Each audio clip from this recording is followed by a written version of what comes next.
videos from all over the world. I think I'll use videos and intros to the Seattle stuff. So stay tuned for Vancouver, but right now I'm going to talk about the Seattle experience. Peace. Paid the cost to be the boss. Yeah. Beautiful. So I drove up to the Seattle-Tacoma area right after I left Portland.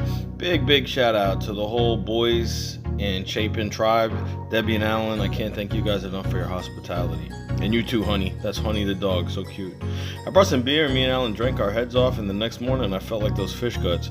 I went down to Puget Sound, a place called Dash Point, and I started recovering from my hangover.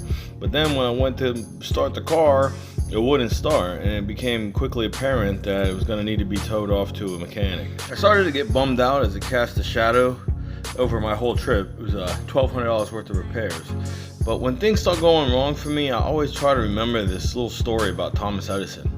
One time him and his son came back to his labs and to see him burning, going up in flames, 40-foot green flames. And everybody was looking at Thomas Edison like, oh my God, this guy gonna cry or run up in the building and burn up with his whole life's work? But instead he was like, nah, he looked at his son and said, hey boy, go get your mother. She's never gonna see flames like this again. The idea is you get knocked down, of course you gotta get back up, but don't get back up with a chip on your shoulder. You get a bloody lip, smile, and show them the bloody grin. Because no matter what adversity comes your way, it's coming regardless. Feeling bad about it is not gonna change the fact that you got busted in the mouth. So you smile with that bloody smile and you keep moving forward. And you keep fighting the good fight. You only lose if you quit. So with that in mind, I went ahead and painted that skate park that we just looked at, bought a bike, and then went out for dinner with the Boyces. 3 generations of Boyces. Had such a great time, and for my money, West Coast oysters are the best in the country. Gotta shout out my homeboy Brian, such a great guy. So the next day I drove up to Seattle to check out a job that I got from Craigslist. It was to paint a tiny homeless sanctuary that's in the city of Seattle, just outside of downtown. Seattle's an amazing city, but the traffic is on a whole other level. Some of the worst I've ever driven in, although you can see wild apples off the side of the road. Also Mount Rainier when you're driving back towards Tacoma.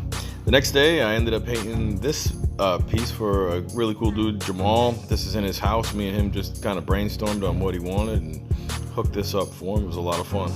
By the way, the story about Thomas Edison I was talking about earlier, I got it from a book called The Obstacle is the Way by Ryan Holiday. I can't recommend it enough. It's an excellent book about stoicism. So the next day I went back to Seattle and painted the wall of that tiny homeless sanctuary. They asked if I could do a tree, and I was like, sure, why not? The homeless situation in Seattle and in the West Coast is pretty bad. I mean, it's like epidemic proportions. Pretty bad, doesn't do it justice. So shout out to everybody who's working hard to try to do something to improve the situation out there. After I finished that up, it was time to head from the Tacoma, Seattle area and go to Burlington, Vermont, where I hung out with my good buddy Chris Colbert and his wife Amanda. It took me on this hike up to Deception Pass where it was just straight Journey and Natty Gann country. I'm talking beautiful. We were doing a little beer hiking, which added to the fun a bit. And that was amazing. Giant trees, giant seals in the water, bald eagles, just all kinds of nature, woodsman's paradise up there. And like I said, just straight beauty. I mean, you can see it for yourself. We even came across an 850-year-old fir tree. This tree was sprouting back in the year 1169 CE. To put that into context, that's the year the first stones were being laid for Our Lady of Paris, Notre Dame Cathedral. That's good. So, made it to the US-Canada border. This is exciting. All right, y'all, so tune in next time and we'll explore the Shangri-La of the Pacific Northwest. Also, we'll investigate one of the US's greatest best-kept secrets. Go ahead and hit the like button, share, and subscribe. Peace.